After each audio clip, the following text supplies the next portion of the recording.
কি বনাই আছা আবু ইফালে চা কি বনাই আছা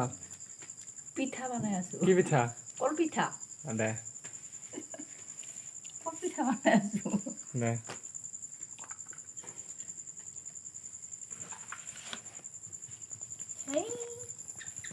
এই কল পিঠা এগুলা কল পিঠা তিনটে আছে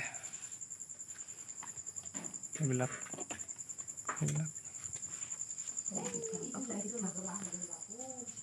হুম